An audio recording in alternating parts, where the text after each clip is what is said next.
Well, hello everyone, and welcome back to The Body Speaks. Are you listening? This is episode 8. I am someone who healed from rheumatoid arthritis, a condition that attacked my body when I was only 27 years old. Over the years of searching and learning and doing the deep inner work, I discovered something that changed everything. The body is our alert system. And for a long time, my body had been trying to get my attention for decades before I finally understood what it was saying. I'm so glad you're here. I'm Susan, certified somatic trauma-informed coach, and the rest of my credentials are in the show notes below. Last episode, we sat with ear problems, eczema, and endometriosis, 3 conditions that speak to the skin we live in, the sounds we do and don't let ourselves hear, and the deeply feminine body asking to be believed and honored. I hope something in that conversation added a layer of understanding to whatever you or someone you love has been living with. Throughout this series, we explore different physical symptoms, conditions, and diseases, not to replace your medical care, but to help you understand that your body is sending you alert signals, asking you to pay attention. Every symptom, every diagnosis, every condition that arrives in your body is a message. And when you learn to understand that language, the whole picture of your healing begins to change. Today, we move into the F's: fatigue, fertility issues, and fibromyalgia, 3 conditions that between them affect an extraordinary number of people, most of them women, most of them told at some point that nothing is wrong, most of them carrying something real that medicine has not always known how to fully name. Today, we are going to name it, all of it. Let's start with fatigue. Fatigue is not tiredness. I want to begin there because they are not the same and the difference does matter. Tiredness is what happens after a long day. It responds to sleep.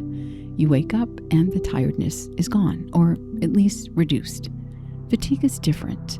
Fatigue is in the tissue, in the bones.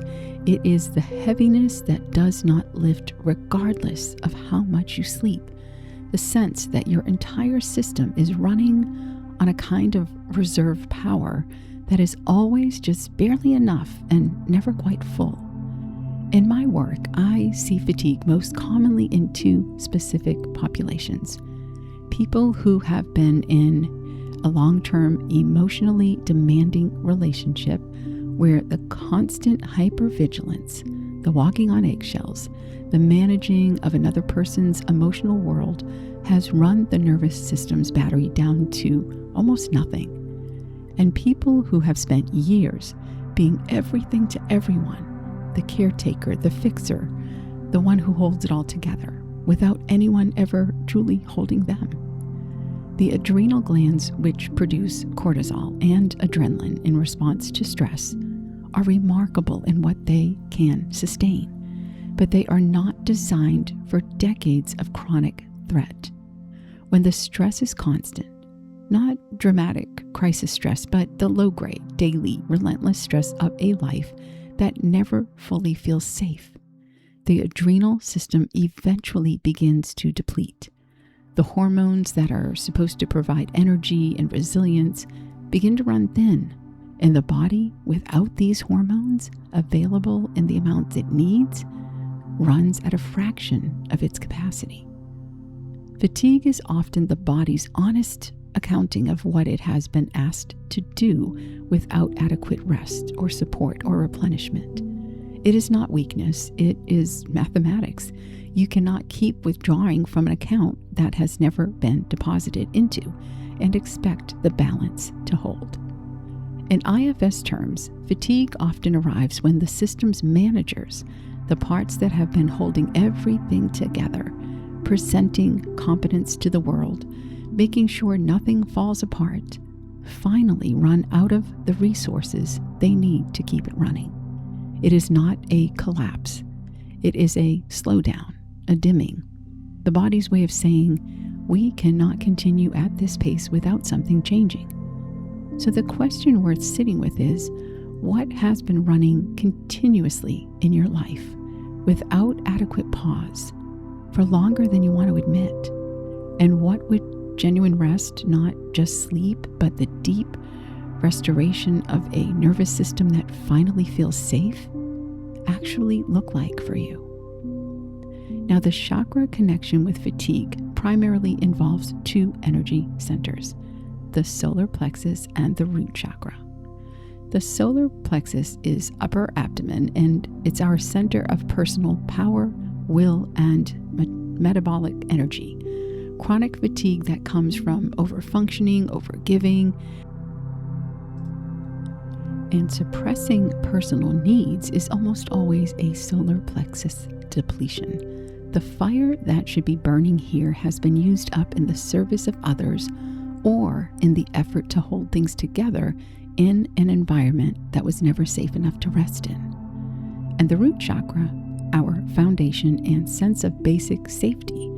When the root chakra is chronically dysregulated, when safety has never felt reliable or available, the body cannot access the deep restoration that root level rest provides. Fatigue that does not respond to sleep is often root chakra territory. The nervous system is too vigilant to truly let go, even in unconsciousness. So the invitation is, what would it feel like to put something down today?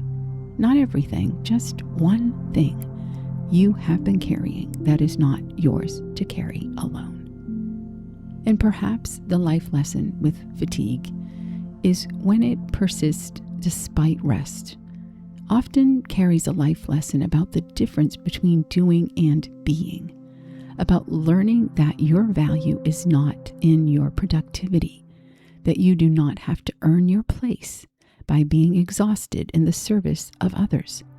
The recurring question the body may be asking is, what would I allow myself to do with my energy if I believed my own needs were as important as everyone else's? What would change if rest was not something I had to earn? Learning to connect with what your body's telling you is the first step. B vitamins and magnesium are commonly depleted in chronic fatigue and are worth discussing with your doctor.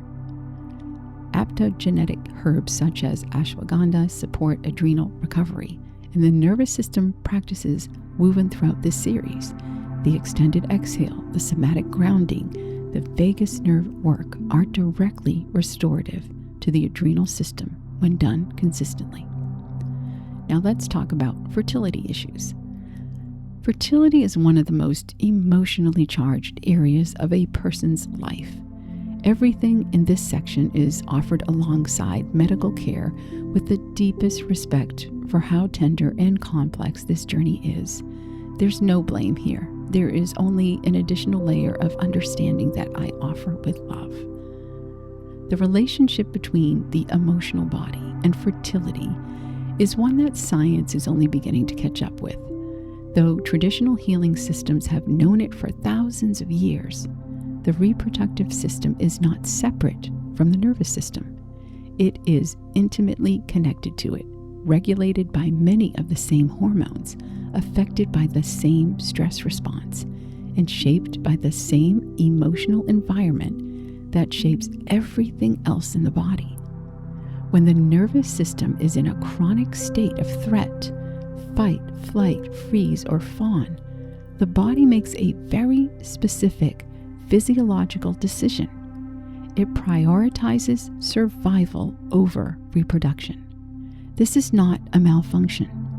It is the body's ancient intelligence operating exactly as it was designed to. In a genuinely threatening environment, bringing new life into the world is not the priority. Staying alive is, and so the reproductive hormones, the carefully calibrated cycle of hormones that governs fertility, are deprioritized in favor of the stress hormones that keep the organism functioning under threat. The body does not get pregnant easily when it believes it's not safe. Not because it's broken, because it's wise. The body is asking in the only language it has, is this a world safe enough to bring a child into? And when the nervous system has been running on threat for years, the honest answer it has learned to give is not yet. This is why stress is so consistently identified as a factor in unexplained infertility. And this is why so many people find that pregnancy occurs when something in their life fundamentally shifts. A relationship ends, a job changes, a move is made, a period of genuine rest and safety arrives. The body, finally believing it is safe, allows what it was holding back. In IFS, fertility struggles can be connected to a part that's carrying fear. Fear of becoming the parent that was not modeled well. Fear of bringing a child into an environment that is not yet healed, or much deeper, less conscious fear around being seen and known in the vulnerability that pregnancy and parenthood require. These fears are not shameful. They're intelligent responses to real experiences, and they can be worked with. There's also a powerful feminine identity thread here. The sacral chakra, the center of creativity and sexuality in the reproductive system, carries the full weight of what a woman has been told, consciously and unconsciously, about her body and her worth, and whether the world is safe enough to open into. The question we're sitting with is, and gently, what does safe feel like in my body? And does my body believe it is in that safety right now? So the chakra connection with fertility is the sacral chakra and the root chakra. The sacral chakra is the center of creativity, sexuality, emotion, and the reproductive system. When the sacral chakra carries long-held grief, fear, or a deeply complicated relationship with the feminine body, from early experiences of body, like body shame, from relationships where intimacy felt unsafe, from environments where emotional expression was discouraged, the physical organs governed by this center can be affected. The sacral chakra asks, is it safe to feel? Is it safe to create? Is it safe to open up? The root chakra, which is the base of the spine, well, that is the safety foundation. A body that does not feel safe at its root cannot fully open to the vulnerability of fertility and new life. Working with the root through grounding practices, through somatic safety, through the nervous system work that teaches the body that the ground is solid beneath it, can directly support the conditions that fertility requires. The invitation is to place your hand on your lower belly, to breathe warmth into this creative center, and to ask it without demand or pressure, what do you need to feel safe? The connection between the nervous system stress response and fertility is physiological and well documented. Cortisol, the primary stress hormone, directly suppresses the production of reproductive hormones, including progesterone and estrogen. Chronically elevated cortisol, the kind that comes from living in emotional abuse, childhood trauma, or a relationship where safety was never reliably available, can disrupt the menstrual cycle. It can suppress ovulation, and it can create a hormonal environment that makes conception more difficult. The nervous system that's running in fight, flight, freeze, or fawn is not running the reproductive program at full capacity. It's running the survival program. And survival in the body's ancient calculation comes before reproduction every single time. This is not permanent, and it is not a sentence. It is a nervous system doing its job. And when the nervous system finally receives the message that the emergency is over, well, then the reproductive system often begins to recalibrate. So perhaps fertility struggles, particularly when they are unexplained by medical testing, they do often carry a life lesson about safety and surrender, about learning to trust the body rather than to override it, about creating the internal conditions for life to unfold rather than controlling the outcome. The question the body may be asking is, what would it take for me to feel genuinely, deeply, fully safe? Not just on the surface, but in the tissue, in the nervous system, in the place where new life would need to take root. Learning to connect with what your body is telling you is the first step. Folate is well researched in supporting hormonal balance alongside medical treatment. Acupuncture has a growing evidence base for supporting fertility by regulating the nervous system and the hormonal cycle. And the somatic and nervous system practices in this series are directly relevant to creating the physiological conditions that fertility requires. Now let's talk about fibromyalgia.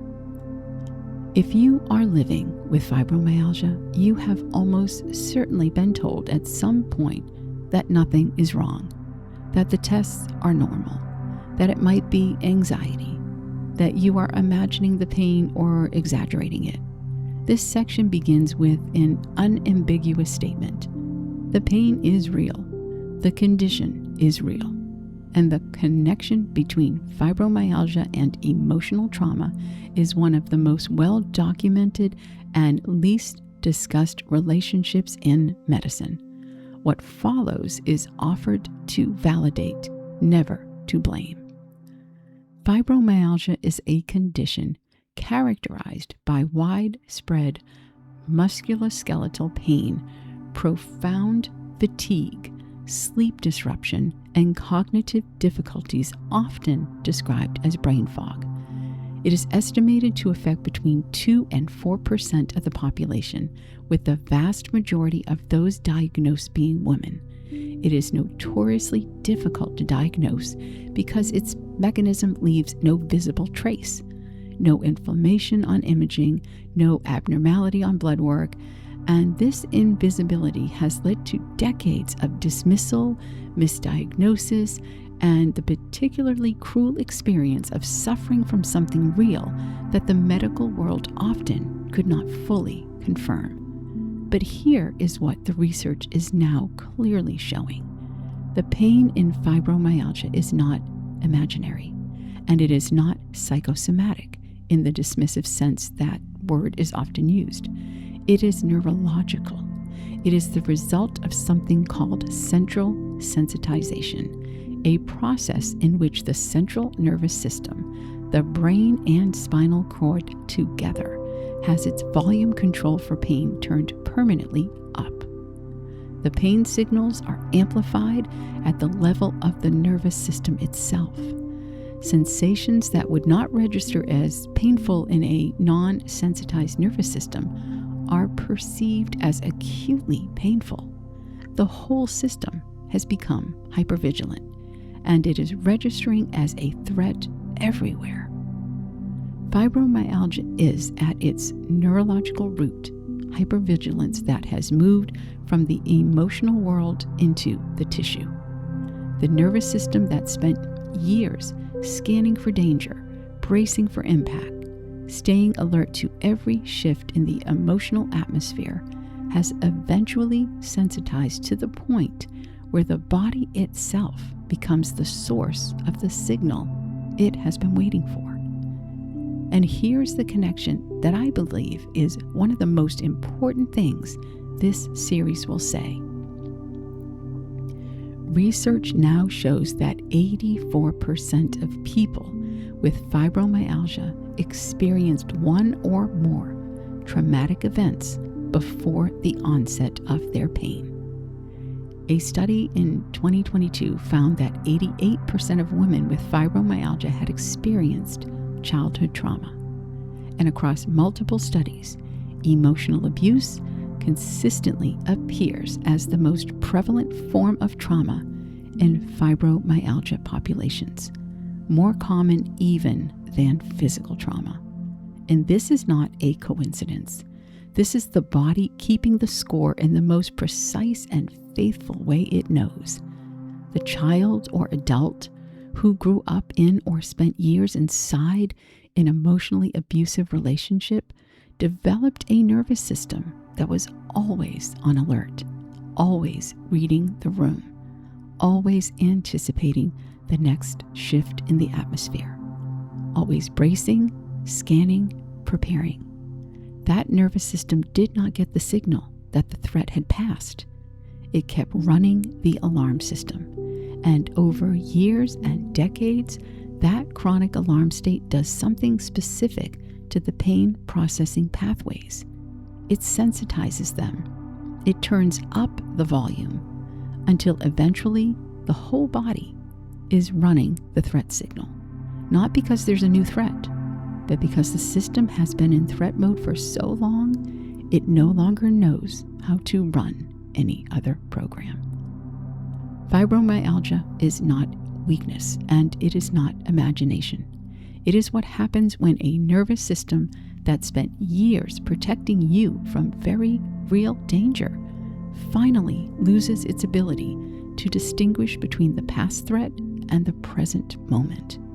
The alarm is still running, the body is still bracing, and the pain is the evidence of how faithfully, how completely, and for how long that system has been working on your behalf.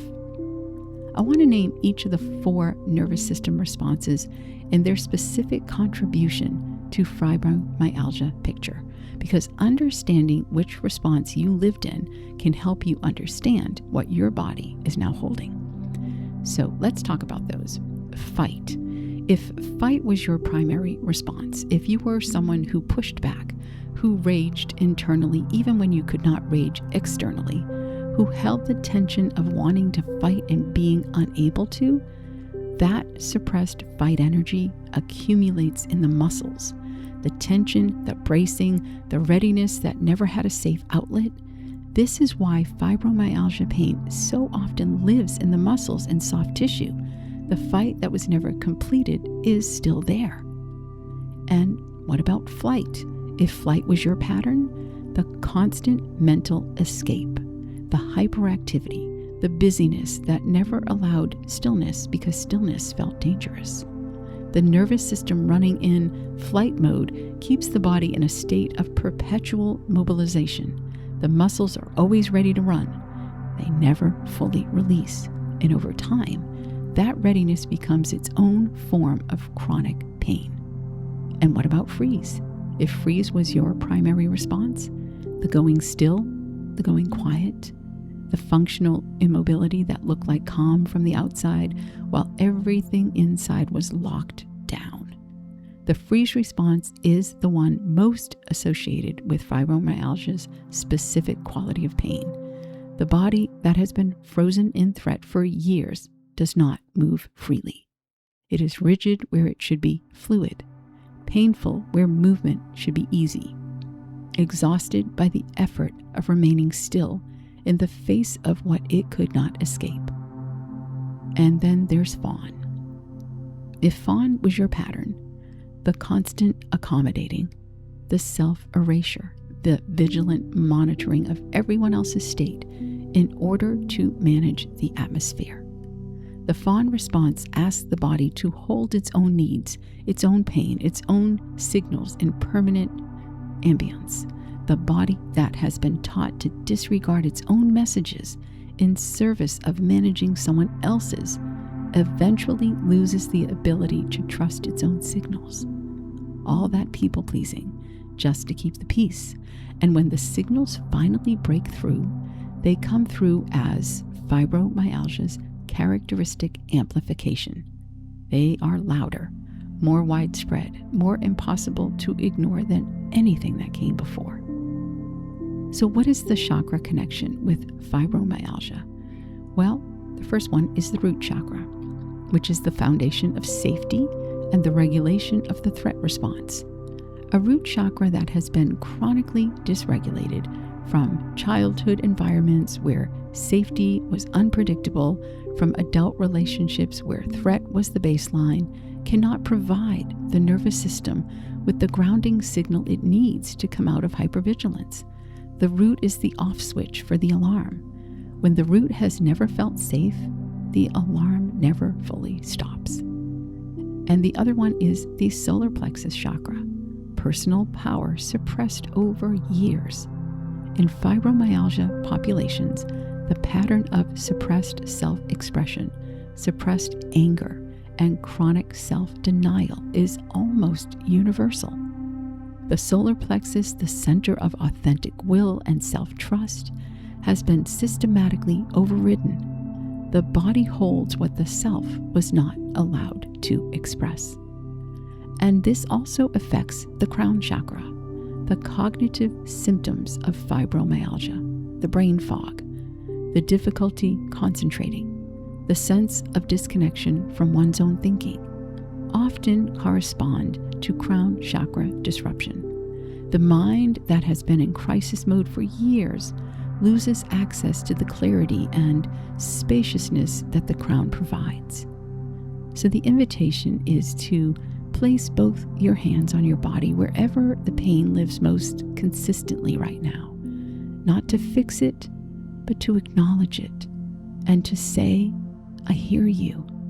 I know you have been trying to tell me something for a very long time, and I am finally, truly listening. And that is a great first step. Now, the research connection between fibromyalgia and emotional abuse from childhood, from adult relationships, or even both, is one of the strongest in pain medicine. A 2018 review of 51 studies found that emotional trauma appeared more commonly than physical trauma in fibromyalgia onset. An 84% pre-onset trauma rate has been documented across multiple studies. And as I mentioned, the 2022 study found 88% of women with fibromyalgia had experienced childhood trauma. The mechanism is central sensitization, which is the process in which chronic stress hormones, particularly cortisol, sensitize the pain processing pathways of the central nervous system over time. The nervous system that spent years in fight, flight, freeze, or fawn in response to emotional abuse does not simply reset when the relationship ends or the childhood concludes. It remains sensitized. It remains hypervigilant. It registers pain at a lower threshold. It amplifies signals that a non-sensitized system would filter. And because the sensitization is in the nervous system itself rather than in the tissue, it shows up on no scan and no blood test, which is precisely why so many people with fibromyalgia have been told for years that nothing is wrong. The nervous system's hypervigilant is not visible on imaging, but it is very real.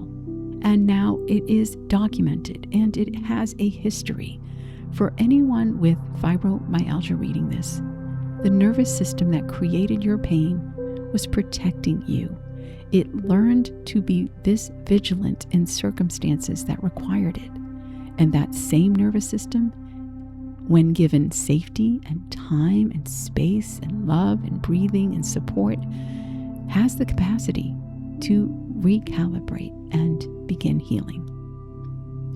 Fibromyalgia, when it keeps returning or intensifying despite treatment, often carries a profound life lesson about being heard, about the body finally refusing to be ignored.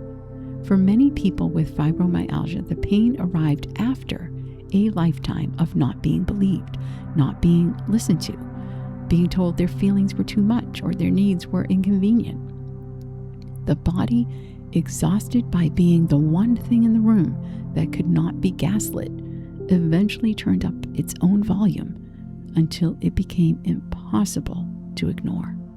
The question we're sitting with is this, and gently, without any self-blame at all.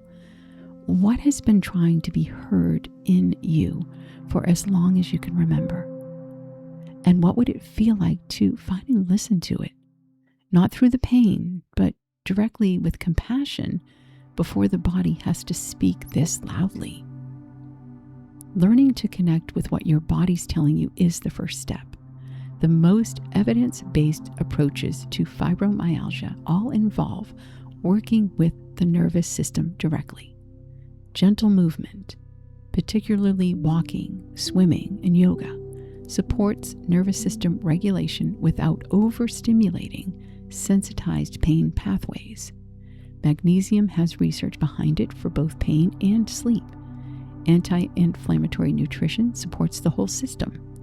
And the somatic nervous system-based healing work that runs through soul whispers and the body speaks, the vagus nerve practices, the grounding, the IFS work with the parts that have been in survival mode, well, they all address the central sensitization at its source in a way that medication alone cannot reach. 3 conditions today we talked about: fatigue, fertility, and fibromyalgia, that between them carry some of the most common, most dismissed, and most misunderstood experiences in the lives of the people who find their way to this series. The tiredness that sleep does not fix, the body that will not open to new life, the pain that shows up on no scan and gets attributed to nothing, to anxiety, to imagination. Well, all of them are real, and all of them are bringing you messages. All of them is the body doing the most faithful, most precise, most determined thing it knows how to do: communicating what has not yet been communicated, holding what has not yet been released, asking through every symptom, every flare, every sleepless night and aching morning to finally be heard. You're hearing it now. You have been hearing it in this series week by week, condition by condition, the alphabet of your body's language slowly becoming something you can read and understand. And here's what I want you to know from the deepest place I know how to speak from. The nervous system that created the fatigue, the hormonal disruption, the central sensitization, that nervous system was protecting you. It learned to run the survival program in circumstances where survival was genuinely the priority. It was not wrong to do what it did. It was extraordinary. It kept you here. And now the work is teaching it that the emergency is over. One breath at a time, one somatic practice at a time, one episode of finally, genuinely being told what happened to you was real. What your body is doing makes complete sense, and healing is possible, not because the body failed, but because it has been faithfully waiting for exactly this.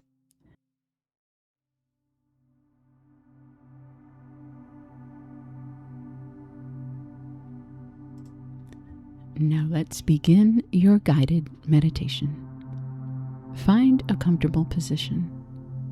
And if you are in pain right now, please adjust until you have found the position that is most comfortable for your body in this moment. Let's take one slow breath in through your nose and a nice, long, complete exhale through your mouth. Let the exhale carry something out with it. Whatever you've been holding that is ready to move. And do 2 more breaths just like that. In and a longer exhale out. Letting your body be exactly where it is. Do not try to fix anything or relax into anything that doesn't feel natural. Just arrive here as you are. Now bring your awareness gently into your body, starting at the top of your head and moving slowly downward. Not looking for anything wrong, simply noticing what's there. Where is there tension? Where is there pain? Where is there heaviness? And where is there a place that has been working really hard? Notice without trying to change what you find. This is not a practice of fixing. It is a practice of meeting. Now I want to speak to the nervous system itself, to the fight, flight, freeze, and fawn responses that have been running on your behalf for years, perhaps even decades. These responses are not your enemy. They are your oldest, most loyal defenders. They learned what they learned in circumstances that made those responses completely reasonable. They have been working without rest, without recognition, often without thanks, for as long as you can remember.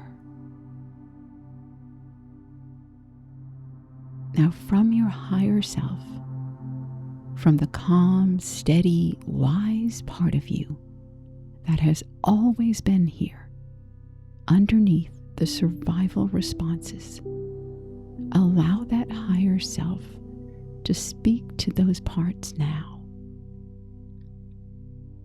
saying, "Thank you.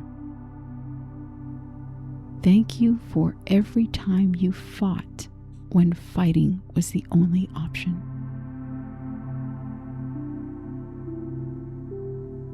Thank you for every time you ran or went still or made yourself small and agreeable and easy when those were the only tools you had. You kept me alive. You kept me functioning. You did everything I needed you to do. And I'm here now, still breathing, still present because of you. And breathe.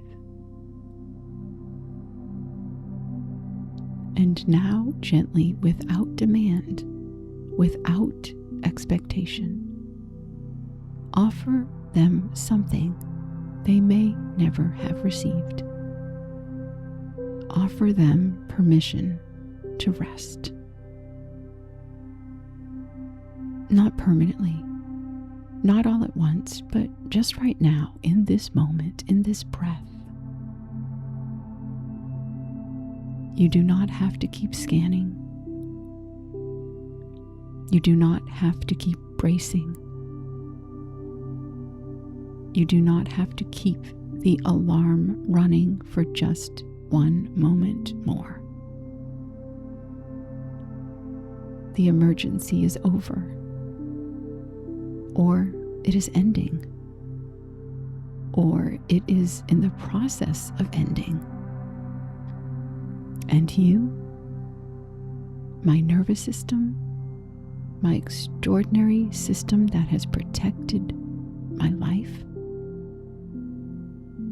you're allowed to begin to rest now. And breathe into that. Now bring your awareness to any place in your body where pain or fatigue is present. Any place that has been speaking loudly, persistently, faithfully. And if you can reach it, place your hand there and say to it, with all sincerity that you can bring, I hear you. I know you've been trying to reach me. I know how long you've been speaking and in how many ways and how many times the message was not received. I am receiving it right now. You were not wrong to speak. You were not wrong to be persistent. You were doing the only thing left for you to do. And I'm here now. I'm listening. And I am not going to leave you alone with this again. And breathe. Now speak this final thing to the infinite intelligence within you, to God, to the universe, to Source, to the life force that has been sustaining you through every difficult chapter. I am willing to heal. I am willing to teach my nervous system that the emergency is over. I am willing to let the volume come down. Slowly, gently, in its own time. I trust the intelligence that created this body and wired in these protective responses. And I trust that the same intelligence that created the alarm also created the capacity to turn it off. Help me find that capacity. One breath at a time. Beginning now.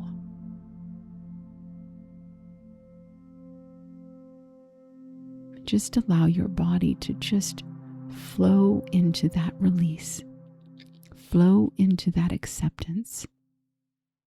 Flow into allowing the healing to begin. And take one final breath all the way in. And as you exhale, feel your entire body release just a small amount of the weight it has been holding. Even 1% lighter is the beginning of your healing. Giving thanks to your body and to God, Source, Universe.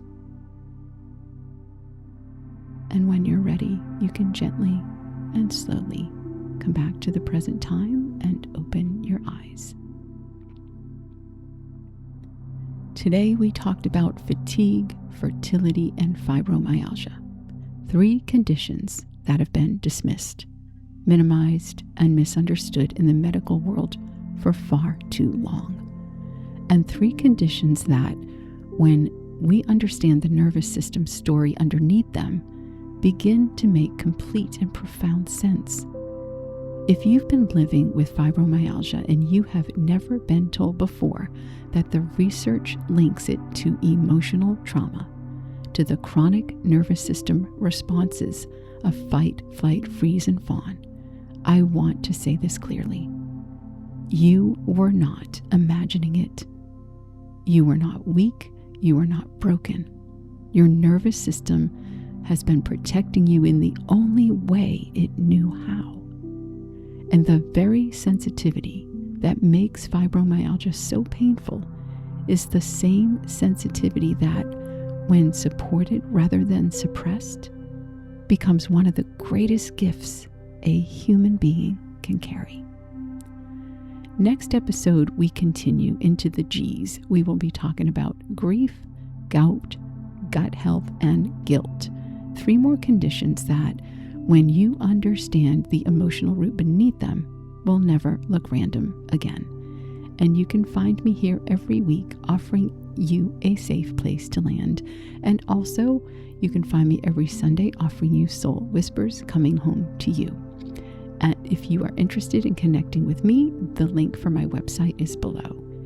If today gave you language for something your body has been trying to tell you for years, this work goes much deeper in one-to-one sessions.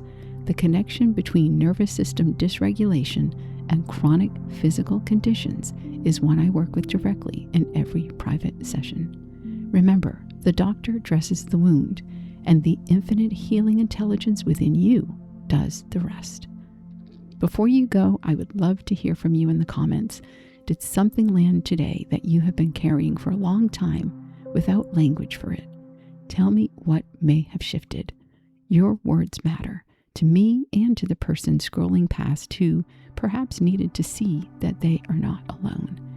If The Body Speaks is helping you understand your body, please subscribe, and I'd hope that you'd never miss an episode. Leave a thumbs up and a comment, and share with at least one person who has been told there is nothing wrong with them, but their body has been screaming otherwise. Remember, your body has always been on your side, my friend. Till next week, love and hugs.